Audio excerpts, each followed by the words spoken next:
Hope has two beautiful daughters, anger and courage. And this is important because a lot of the folks in here, a lot of us joined this profession and don't have a chance to really be angry. Joe Thomas and I kid around a lot that a lot of our members, a lot of educators are just educator nice. And it is completely inappropriate from bell to bell to be angry, right? It's completely inappropriate to take your anger out on your students, anger out on your spouse, anger out on your administration, because we're professionals, and it's unacceptable to behave that way. But we're all humans, and you are supposed to be angry. It's part of what will bring us through to the next level. So I want us to think about, over the last few years, when was your red line crossed? Okay? Honestly, when was your red line crossed? Just in your head. Was it in the summer when they stripped about $100 million from our budgets and we had to cancel after-school programs and there was a threat whether Title I was going to open? Was it before that? Was it when the federal administration decided to make a beeline to treat media like they didn't exist and the fourth estate was gone and they started taking over and arresting newscasters? Was that it? Was it when they decided to dismantle the public Department of Education? Was that it? Or does it go back even further? Was it when your 3 new kids showed up in your 6th period class and you had no chairs for them? Was it when the air conditioning went out on your first day of school and they had to bring in a swamp cooler and water and everything sweated off the walls? Because that happened to me. Was it when kids walked into your classroom so hungry and so tired that you started to figure out the only way I'm going to be able to reach the goals given to me by the federal government, by the state government, by my district, that I'm going to have to go before school with my baby, with my child, with my dog to go get extra food for my students? Was it the flip in your head where you started to realize as a parent, when I say my kids, you're not sure which kids you're talking about? Because that happened a lot, Mom.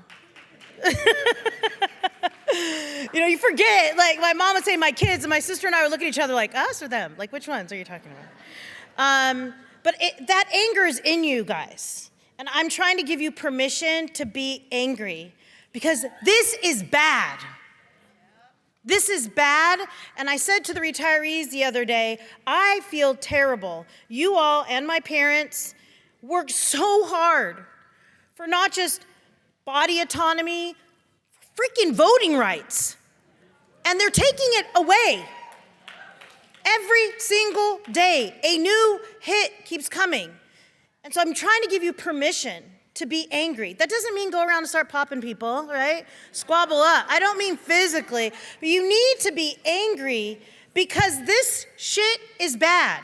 And we're in a union house tonight because they shit and the governor's not here. So, it's bad. But I also want you to understand, like, what was the red line? And if you haven't hit it yet, what is it? Because it may have not hit you yet. I'm going to tell you, I think I had a breaking point, and my husband and my son will agree. When I started seeing people that looked like me with their face shoved in the snow and their necks being covered with the backs of multiple police officers and pleading for safety, I had to take a break. Those people look like my dad, like my cousins, like my grandmother. And then I found a little bit of joy in the way the community rose up. They rose up, which takes you guys to the second word. What does courage look like? So close your eyes. When a picture comes to your head, what is courage? What do you see? I bet a lot of you might see a lion. Some of you might see a military person. Some of you might see somebody taking risks physically. Some of you might see an amazing superhero. This is what I see. So I want you to understand what this is, to me. These are people who've decided to say, we need to come together because it's not going okay. We're not okay. This is not okay. You have too many kids. We don't have the resources we need for our special education students. The food is not okay, healthy for these students. There's dead pigeons on the outside and on the courts that have not been updated in 50 years. There's not enough bus drivers. These people are coming together saying, we got to figure out something. That is courageous. But they had to get angry, and they had to talk to each other, and they had to come together. I'm asking you to be thoughtful about this because this is not going to get done alone.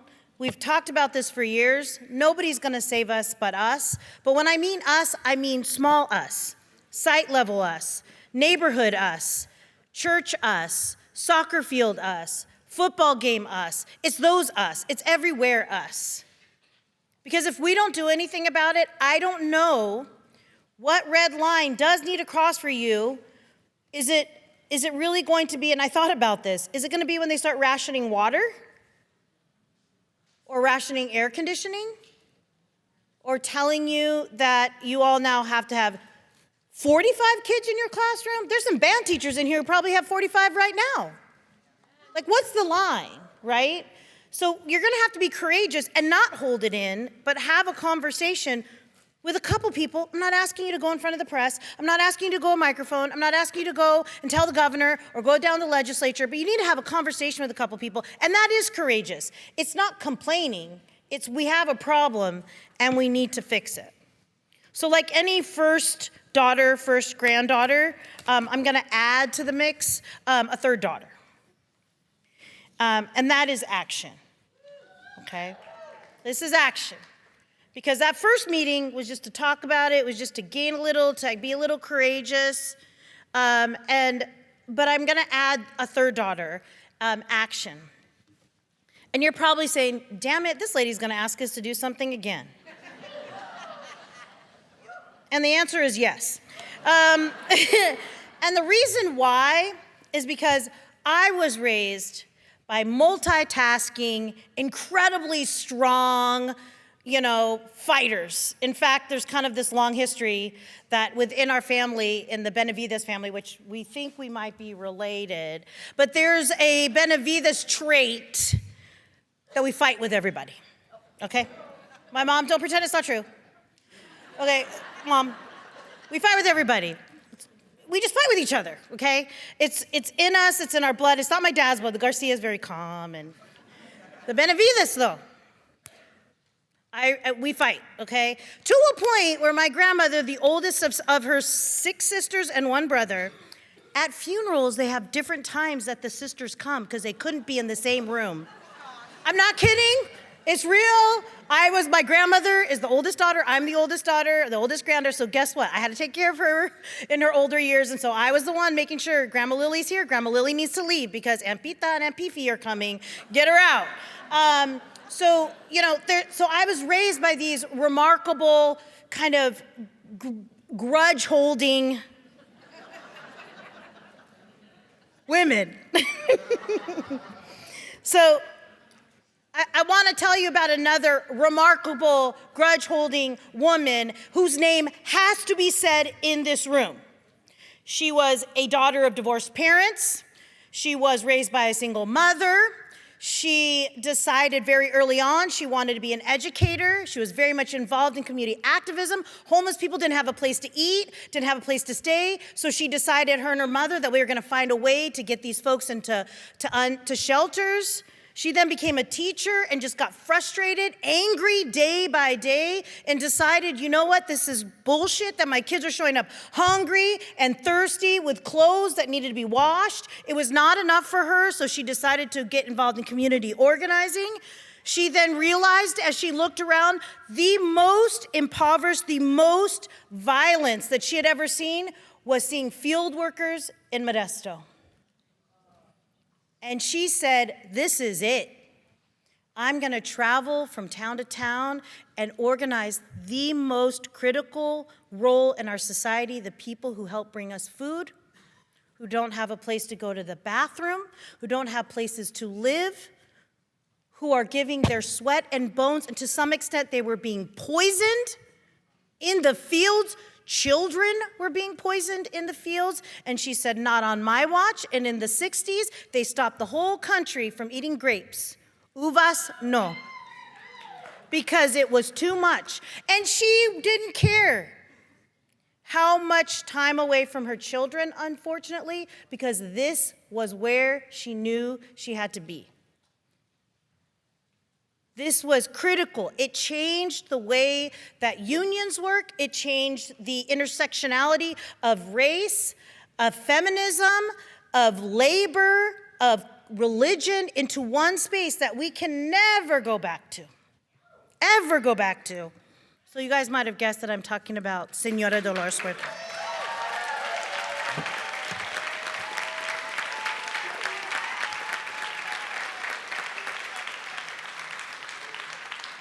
So to me, it's always critical to say her name.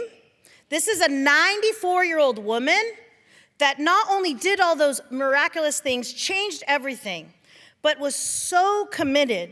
She is 94 years old and still writing op-eds about the fact that, sadly, we all now know about the sexual violence she dealt with, the workplace violence she dealt with, the fact that she was abused as a young woman and had to give up her own children in order to forsake the cause. 94 years old, this woman is still speaking about this. She is still endorsing candidates. She is still knocking. She is showing up at protests. She's showing up in strikes in California right now. She's 94 years old. We could all be so lucky. We could all be so lucky. And I might be able to divert from my Santa Cruz West Cliff Beach with my dogs to go join some protests maybe when I'm 94 years old. But I want everyone to understand, I'm not asking you to be Dolores Huerta. I'm asking you to find the anger, the courage, and what action you're going to take when your red line is crossed. Because y'all, I'm seeing people that I work with, that I love, who have put up with ridiculous shit and have been treated terribly and are being expected to do things that nobody else would do. But you all as teachers do it.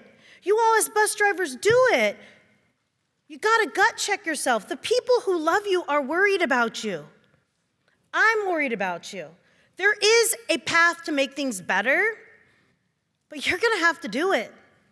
I love speaking for you guys. It is one of the joys of my life. I told President Becky Pringle, damn, I love being a union president right now, right? I wouldn't want to do it when we have friends everywhere. That's not fun.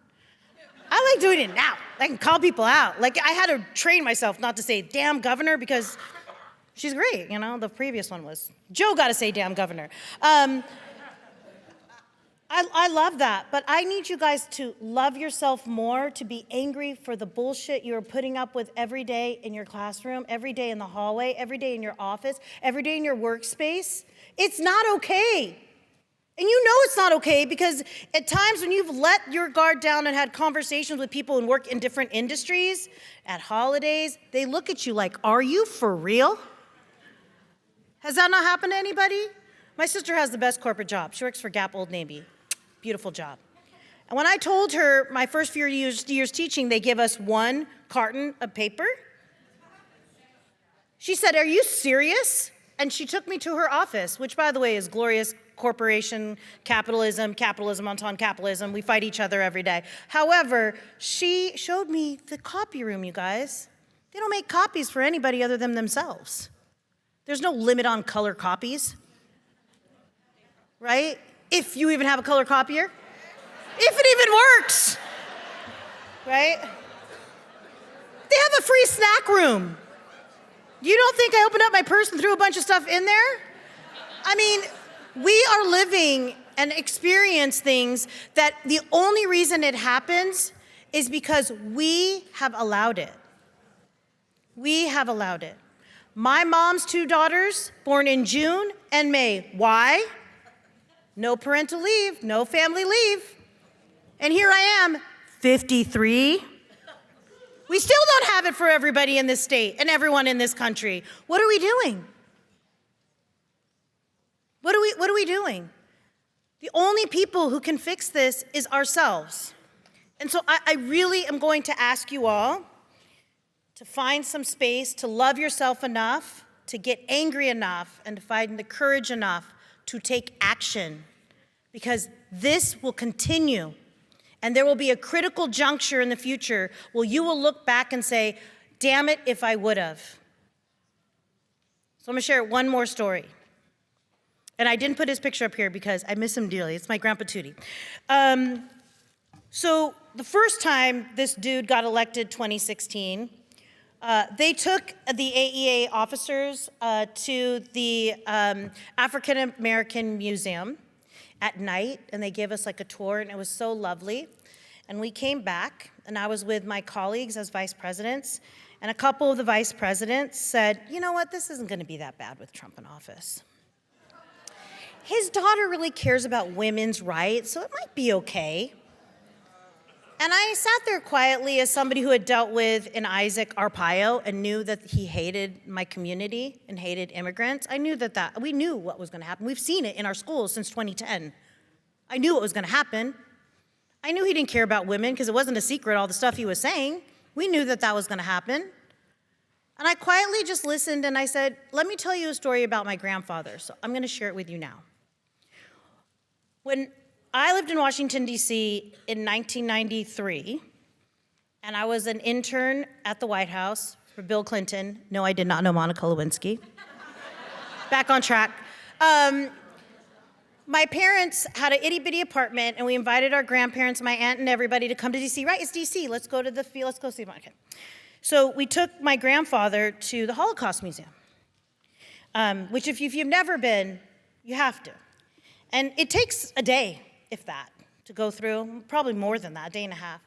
We took my Grandpa Tootie, and he walked through the museum, and he just kept asking questions, and he just really seemed really overwhelmed, but still kept asking questions.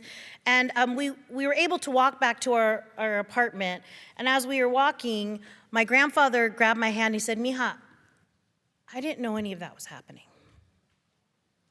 And I said, oh, I know, Grandpa. He's like, no, I need you to know I didn't know any of that was happening. We didn't have TVs back then, Mija. We had one newspaper, and it was like a local newspaper, maybe the radio, but I was working all the time. I was in the mines. I want you to know I didn't know this was happening. I said, oh, okay. And he goes, I would have done something to stop that if I would have known. And it took my grandfather probably about, Mom, like a day and a half to speak again, literally. Because he could not fathom as a spiritual man, a like selfless man. My Grandpa Tootie was everybody's Grandpa Tootie. He could not live with himself that he saw that he was on the planet at the same time this was happening. And so, fast forward to I'm sitting across from this man who said, hey, this guy's gonna be all right. I said, let me tell you this story because I am never gonna look at my son and my grandchildren and have to say those same words. I didn't know this was happening and I would have done something different. So this is your chance right now to say, I'm not gonna let this happen, and you're gonna take your anger and turn it into courage, and I'm gonna call you to action, and y'all better be there because I will be leading you and we will win. Thank you. Great.